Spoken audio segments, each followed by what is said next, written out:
안식을 위한 예배 라는 제목으로 하는 말씀 함께 나누고 기도하도록 하겠습니다. 저희가 오랜만에 다시 여호수아서로 돌아왔습니다. 이 여호수아서는 출애굽한 이스라엘 백성들이 약속의 땅으로 들어가는 그런 내용입니다. 이 성경에서 애굽, 이집트는 우상을 섬기는 이 세상을 상징을 합니다. 그러므로 출애굽은 하나님 백성들이 세상으로부터 구원받는 것을 상징합니다. 하나님께서 이스라엘 백성들을 애굽에서 구원하시고 광야로 인도를 하십니다. 광야는 영적인 훈련의 장소입니다. 근데 이 애굽의 습관, 우상 섬기는 습관을 버리지 못한 출애굽 1세대들은 모두 광야에서 죽어야만 했습니다. 하나님께서는 이 광야에서 새로운 세대를 세우시고 그들을 이제 약속의 땅으로 인도하십니다. 약속의 땅은 회복과 안식을 상징합니다. 하나님 백성은 이 안식을 통해서 하나님께서 주시는 복을 받을 수 있습니다. 이 약속의 땅은 믿음의 순종을 통해서만 들어갈 수 있습니다. 사람들이 이 믿음과 순종을 다른 것으로 생각할 때가 많습니다. 하지만 믿음과 순종은 언제나 함께 갑니다. 믿음이 없으면 순종할 수 없습니다. 믿음은 반드시 순종을 통해서 나타납니다. 여호수아서는 이 순종이야말로 승리의 비결이란 것을 보여줍니다. 순종하면 이기고 불순종하면 집니다. 아무리 크고 강한 여리고 성이라도 순종할 때 이길 수 있었습니다. 그런데 아주 작고 약한 아이성도 불순종하면 이길 수 없었습니다. 영적 전쟁의 승패는 순종에 달려 있습니다. 이스라엘 백성들이 아이성은 정복하기 쉬울 거라 생각했습니다. 아이성이 아주 작은 성이었기 때문입니다. 하지만 이스라엘 백성들은 이 아이성 정복에 실패하고 맙니다. 이것은 그들의 욕심 때문에 하나님 말씀에 순종하지 못했기 때문입니다. 아간의 죄는 한 개인의 죄일 뿐 아니라 사실 이스라엘 전체의 죄를 대표합니다. 결국 이제 이들이 하나님 앞에 회개하고 다시 말씀에 순종할 때 아이성을 정복하게 됩니다. 하나님께서 약속의 땅에 들어간 이스라엘 백성들에게 원하시는 것은 두 가지라고 볼 수 있습니다.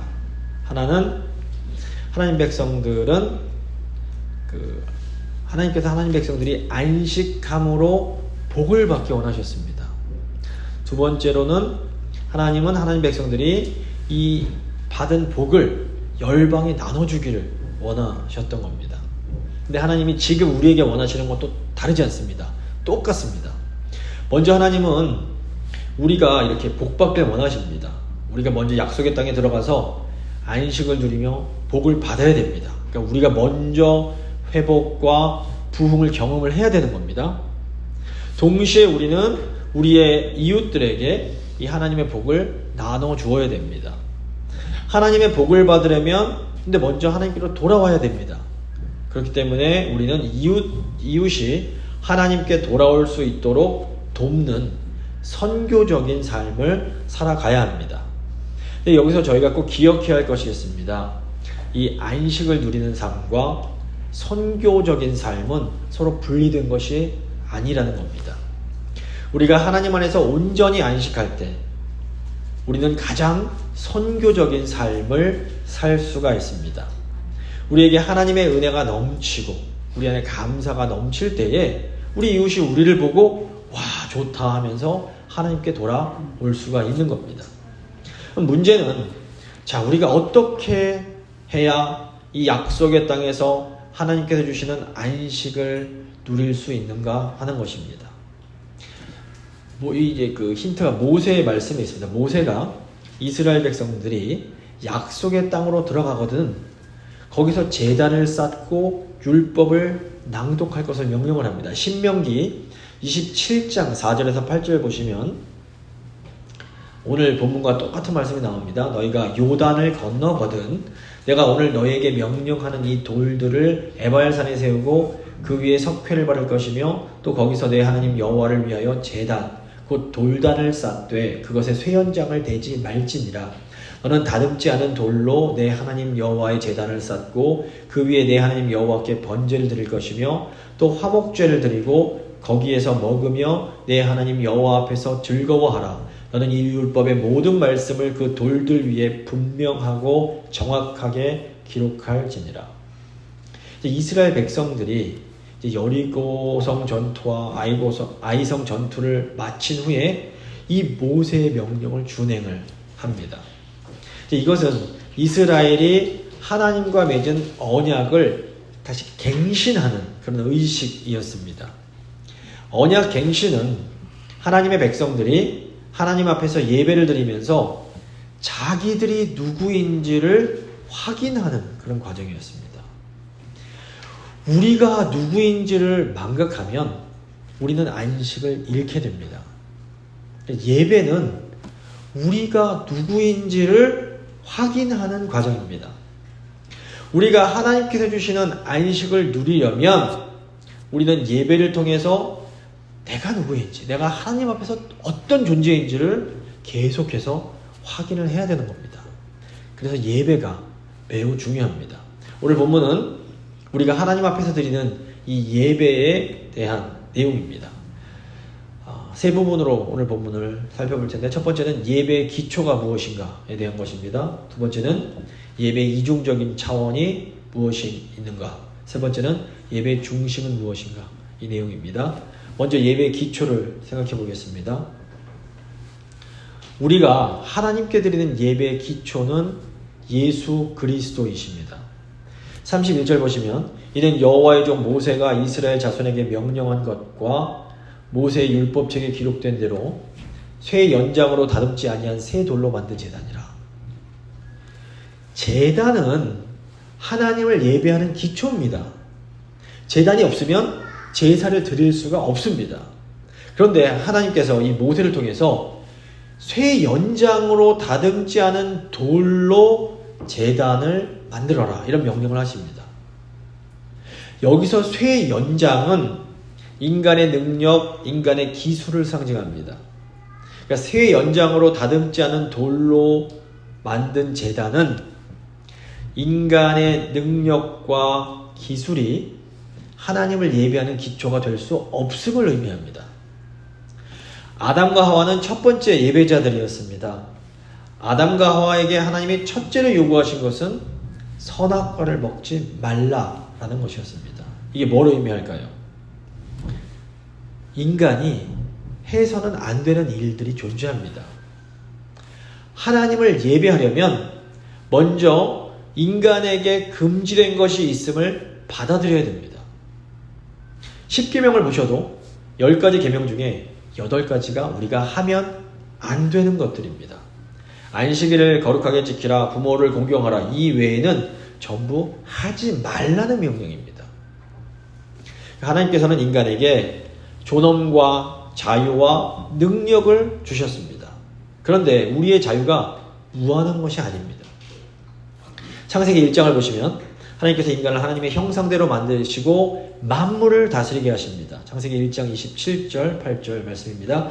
하나님이 자기 형상 곧 하나님의 형상대로 사람을 창조하시되 남자와 여자를 창조하시고 하나님이 그들에게 복을 주시며 하나님이 그들에게 이르시되 생육하고 번성하여 땅에 충만하라, 땅을 정복하라, 바다의 물고기와 하늘의 새와 땅에 움직이는 모든 생물을 다스리라 말씀하십니다.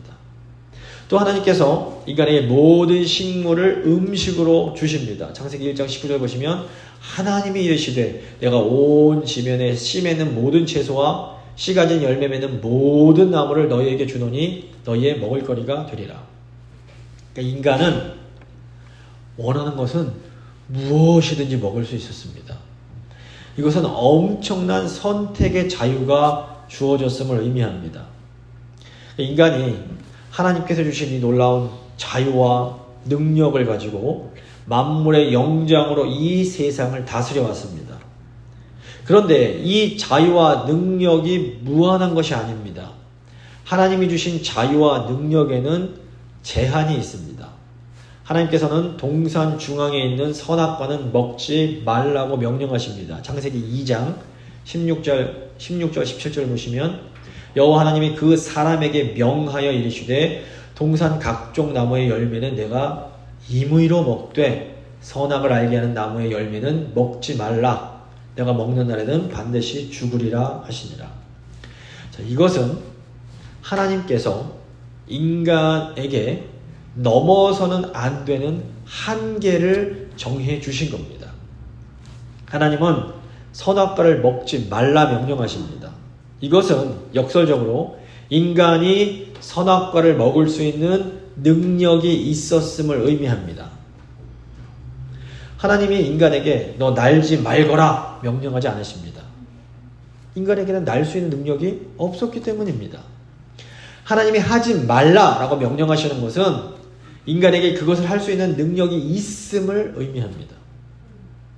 우리가 할 수 있는 능력이 있다고 해서 무엇이든지 다 해도 되는 것은 아니라는 겁니다.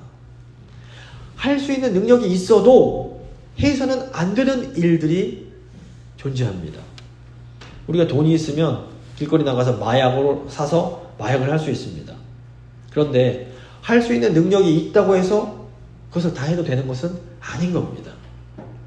내가 할 수 있는 능력, 또 내가 할 수 있는 자유가 있어도 하나님이 하지 말라고 하시는 것은 해서는 안 됩니다.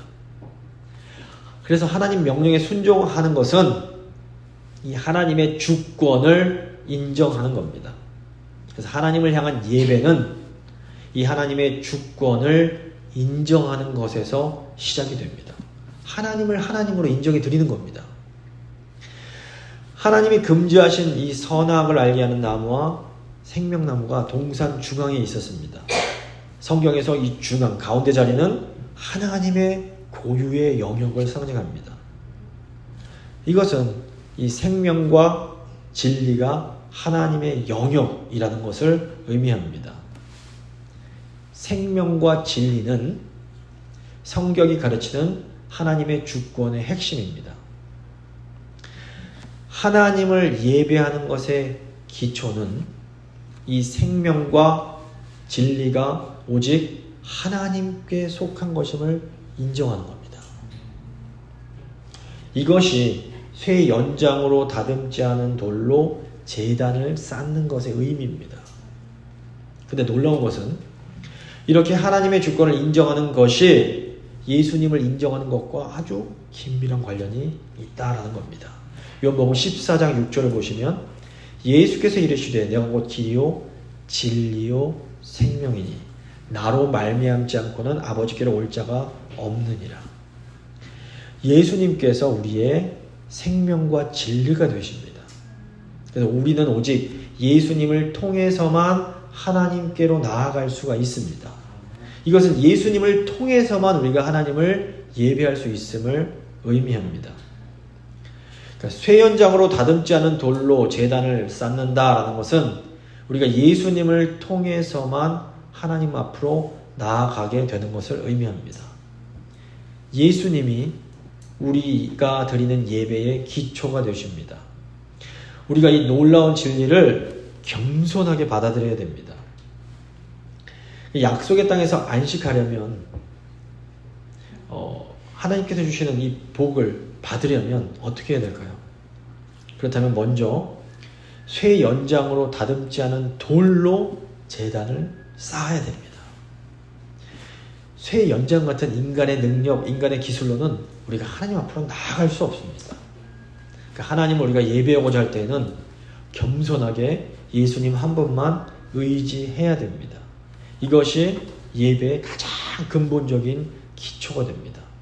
오직 예수님만 의지함으로 하나님을 예배하는 우리 모두가 될 수 있기를 바랍니다. 자, 이제 예배 두 가지 차원을 생각해 보겠습니다. 우리가 예수 그리스도 안에서 하나님께 드리는 예배에는 두 가지 차원이 있습니다. 하나는 하나님께로 나아가는 수직적인 차원이고 다른 하나는 이웃에게로 나아가는 수평적인 차원입니다. 31절 후반부 보시면 무리가 여호와께 번제물과 화목제물을 그 위에 드렸으며 이렇게 되어 있습니다. 우리 예수님께서 우리를 위한 번제물이 되시고 화목제물이 되어 주셨습니다. 하지만 우리도 그리스도 안에서 하나님을 예배하기 위하여 우리 자신을 제물로 드려야 됩니다. 로마서 12장 1절 보시면 그러므로 형제들아 내가 하나님의 모든 자비하심으로 너희를 권하노니 너희 몸을 하나님께서 기뻐하시는 거룩한 산 제물로 드리라. 이는 너희가 드릴 영적 예배니라. 우리가 살아있는 제물로 하나님을 예배할 때 하나님께서 주시는 안식을 누릴 수 있게 됩니다. 자, 먼저 번제는 이 수직적 차원의 예배를 상징합니다. 번제는 희생 제물 전체를 불로 완전히 태워서 드리는 겁니다. 이것은 하나님을 향한 전적인 헌신을 상징합니다. 그러니까 번제는 제물을 죽여서 완전히 태워서 드려야 됩니다.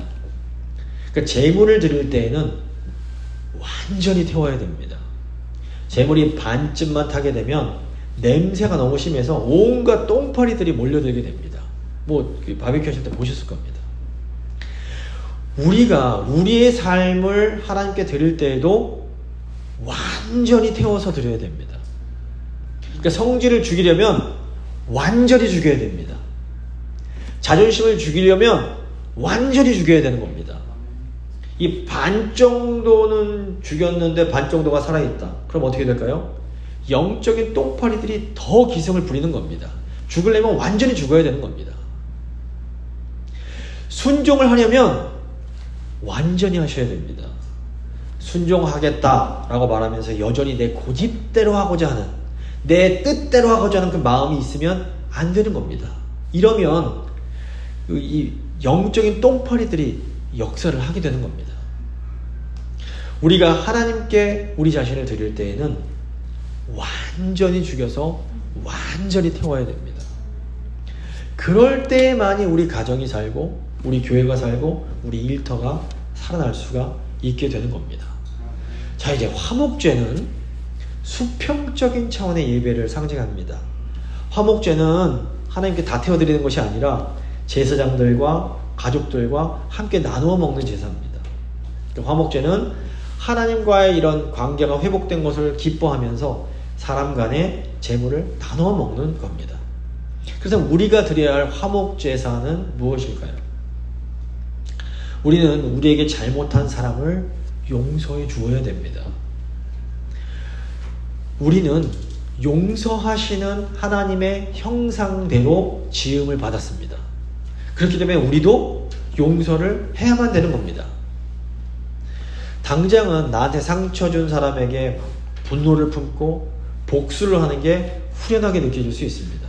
하지만 길게 보면 이 분노는 우리에게 너무너무 해롭습니다. 서로 화해할 때에만 우리가 평화를 누릴 수 있습니다. 예수님께서 십자가 지심으로 우리의 화목 제물이 되어 주신 이유가 이 때문입니다.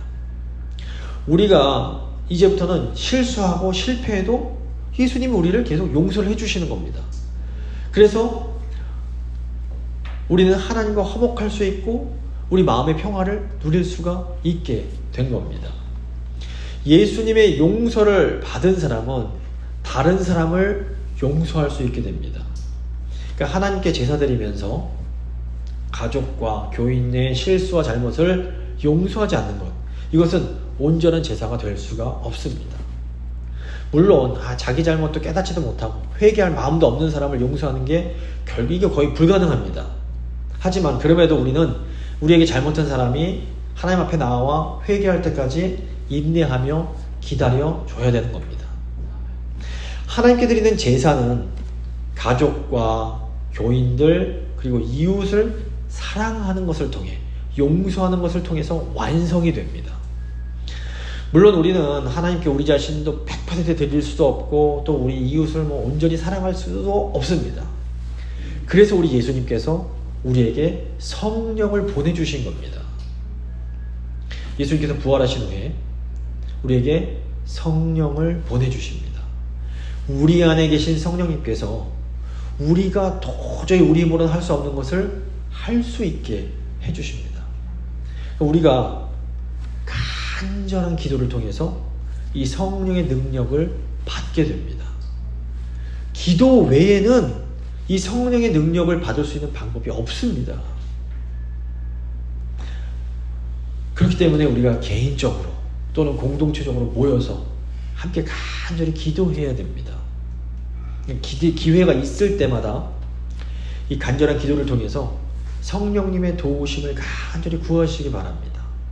그러면 우리 성령님께서 우리는 할 수 없는 일을 할 수 있도록 도와주시는 겁니다. 자, 이제 마지막으로 예배의 중심에 대해서 생각을 해보겠습니다. 우리가 하나님께 드리는 이 예배의 가장 중심에는 하나님의 말씀이 있습니다. 32절 보시면 여호수아가 거기서 모세가 기록한 율법을 이스라엘 자손의 목전에서 그 돌에 기록하매, 율법을 돌에 기록한다라는 것은 이 하나님의 말씀을 영원히 기억하기 위함입니다. 이스라엘 백성들이 하나님 말씀을 돌에 새기고 기억을 해야만 됐습니다. 그래야만 이 우상이 가득한 이 땅에서 하나님의 거룩한 백성으로 살아갈 수 있었기 때문입니다. 레위기 18장을 보시면 우상 섬기는 애굽인들, 가나안 사람들의 그런 아주 음란한 풍속들이 잔뜩 나옵니다. 이게 보시면 특별히 그 사람들이 너무나 성적으로 음란하고 더러웠습니다. 이스라엘 백성들이 이런 음란한 환경에서 거룩하게 살기 위해서는 하나님의 말씀을 마음에 새겨야만 했던 겁니다. 근데 이게 오늘날에도 똑같습니다. 성적인 타락이 점점 더 심해가고 있습니다. 그러니까 너무 안타깝게도 레위기 18장에 나오는 그 성경이 금하는 그런 끔찍한 성적 타락이 지금 이 땅에서 일어나고 있습니다. 동성애 말할 것도 없고 이젠 아이들과 이렇게 성적으로 하는 것도 다 허용이 되는 그런 방향으로 지금 계속해서 이 땅에 법이 나아가고 있습니다. 이런 상황에서 우리가 거룩한 백성의 삶을 살려면 어떻게 해야 될까요? 시편 119편 9절과 10절 말씀입니다. 청년이 무엇으로 그의 행실을 깨끗하게 하리이까? 주의 말씀만 지킬 따름이니이다. 내가 전심으로 주를 찾았사오니 주의 계명에서 떠나지 말게 하소서. 우리가 하나님의 말씀을 우리 마음에 새겨야 됩니다. 그래야만 이런 악하고 음란한 시대 속에서 거룩한 삶을 살 수 있습니다. 여호수아가 온 이스라엘 백성들을 반으로 나눕니다. 그리고 한편은 그리심산에, 한편은 에발산에 서게 합니다. 33절 보시면 온 이스라엘과 그 장로들과 관리들과 재판장들과 본토인뿐 아니라 이방인까지 여호와의 언약궤를 맨 레위 사람 제사장들 앞에서 궤의 좌우에 서되 절반은 그리심산 앞에 절반은 에발산 앞에 섰으니 이는 전에 여호와의 종 모세가 이스라엘 백성에게 축복하라고 명령한 대로 함이라. 이 보시면 이 저주를 상징하는 에발산은 거의 민둥산, 바위산이었습니다. 반면에 축복을 상징하는 그리심산은 살림으로 우거진 그런 산이었습니다. 이것은 하나님 말씀에 순종할 때 받는 축복과 불순종할 때 받는 저주를 시각적으로 보여주는 것이었습니다. 자, 우리 앞에도 두 개의 길이 놓여 있습니다. 하나는 축복의 길로 가는 길이고 하나는 저주로 가는 길입니다. 그러니까 우리가 율법에 순종해서 하나님 백성 되는 것은 아닙니다. 우리가 하나님 백성이 되는 것은 오직 하나님의 주권적인 은혜로 되는 겁니다. 그런데 이 율법은 이미 하나님의 은혜로 하나님 백성 된 사람들에게 주시는 하나님의 선물입니다. 하나님께서 우리에게 율법을 주신 것은 순종함으로 안식과 복을 주시기 위함입니다. 그러니까 율법은 하나님 백성들을 위한 선물입니다. 34절, 35절 보시면 그 후에 여호수아가 율법책에 기록된 모든 것대로 축복과 저주하는 율법의 모든 말씀을 낭독하였으니 모세가 명령한 것은 여호수아가 이스라엘 온 회중과 여자들과 아이와 그들 중에 동거하는 거류민들 앞에서 낭독하지 아니한 말이 하나도 없었더라. 굉장히 중요한 내용이 나옵니다. 여호수아가 이 하나님의 율법을 이스라엘 남자들뿐 아니라 여자들, 아이들, 그리고 이스라엘과 함께하는 거류민들 모두에게 낭독해 줍니다. 이것은 이스라엘 공동체에 거하는 어느 누구도 하나님의 말씀을 듣는 그 은혜에서 제외되지 않음을 의미합니다. 그러니까 하나님 말씀 앞에서 우리 모두는 완전하게 평등합니다. 누구라도 하나님 말씀에 순종하면 말씀이 약속하는 복을 받습니다. 누구라도 하나님 말씀에 불순종하면 말씀이 약속하는 저주를 받습니다. 예를 들어서 하나님이 우리에게 용서하라 말씀하셨습니다. 이것은 우리가 용서할 때 하나님께서 주시는 놀라운 안식과 복을 누릴 수 있음을 의미합니다.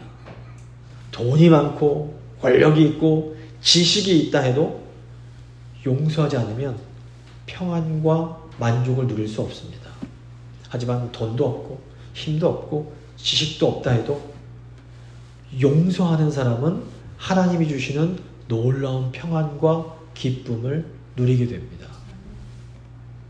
나를 힘들게 하고 나에게 상처 준 사람을 용서할 때에 내 마음이 놀라운 자유를 얻게 됩니다.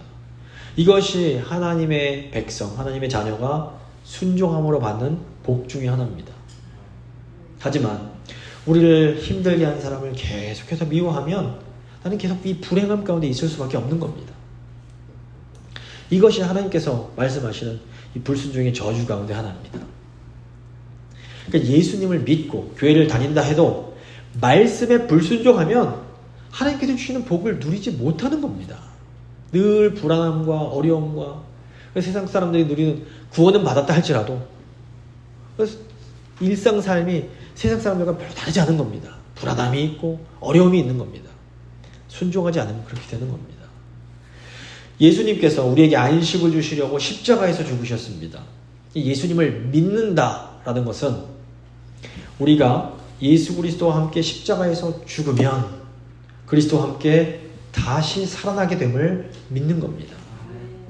아무리 우리가 입으로 예수를 믿는다 말해도 예수님과 함께 십자가에서 죽지 아니하면 예수님과 함께 다시 살아나는 것을 경험할 수가 없는 겁니다. 물론 우리는 완전하지 못합니다. 우리는 언제나 실수할 수밖에 없습니다. 중요한 것은 우리가 이 예배를 통해서 다시 하나님의 말씀으로 돌아간다라는 겁니다. 그러니까 우리가 실수했을 때에 어떤 인간적인 방법으로 그것을 만회하려고 하면 안 됩니다. 우리가 잘못하고 죄를 짓고 실수하면 우리는 철저하게 회개하고 다시 하나님 말씀 앞으로 나아가서 그 말씀에 순종해야 됩니다. 그러면 하나님께서 반드시 우리를 다시 회복시켜 주십니다. 이것이 우리에게 허락된 약속입니다. 말씀을 마무리 짓도록 하겠습니다. 하나님 백성인 우리가 참된 안식 누리기를 정말로 원하십니다. 우리가 이 예배를 드릴 때, 하나님 온전한 예배를 드릴 때 이 안식을 누릴 수 있습니다.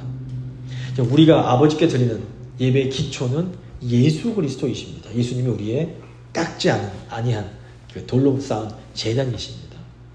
우리는 오직 예수 그리스도를 통해서만 하나님께로 나아갈 수 있습니다.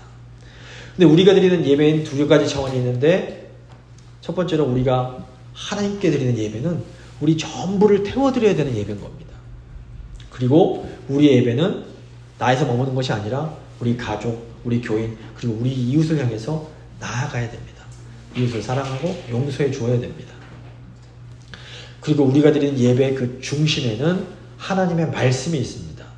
하나님 말씀에 순종할 때에는 누구라도 복을 받게 됩니다. 항상 하나님께 바른 예배를 드리심으로 안식과 복을 받는 성도님들 되실 수 있기를 간절히 소망합니다. 잠시 믿음의 기도 드리십니다.